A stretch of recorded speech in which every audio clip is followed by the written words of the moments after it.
All royal stories in Britain begin and end at the Westminster Abbey here.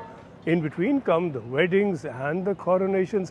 This coronation will not make King Charles III any more king than he is already, but he will appear more king-like than he ever has so far, or perhaps ever could hope to again.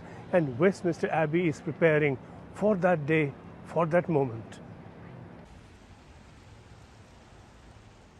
The coronation will take place within Westminster Abbey, the high point of the weekend of celebrations named Operation Golden Orb.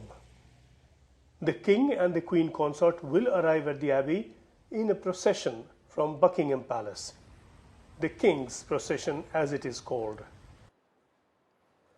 Their Majesties will then be crowned at a service led by the Archbishop of Canterbury, as has been the practice for centuries. That ceremony will continue with features in place since the year 1066. The essence of the religious ceremony will remain rooted in tradition. So we will see in 2023 much of what we saw by way of ceremony at the coronation of the late Queen in 1953. The oath, the anointing, homage, and enthronement. King Charles will have the crown of St. Edward placed on his head. That is the moment he will officially be crowned King Charles III. But there will be changes along the way. It will not be just a Christian service.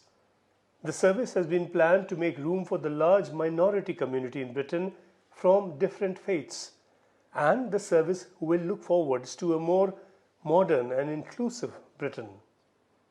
King Charles is particularly keen on the message that he is not just defender of the Christian faith, but of all faiths. Many of the guests will be volunteers engaged in social causes. Only a few members of Parliament or members of the House of Lords have been invited. Little Prince George, who is in line to be king one day, will be one of the 4 pages of honor. All this is set to be accompanied by 12 pieces of music chosen personally by King Charles. That will include a coronation anthem by Andrew Lloyd Webber and Greek Orthodox music.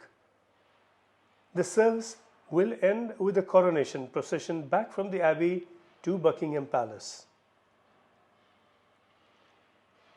The service will end with a coronation procession back from the Abbey to Buckingham Palace.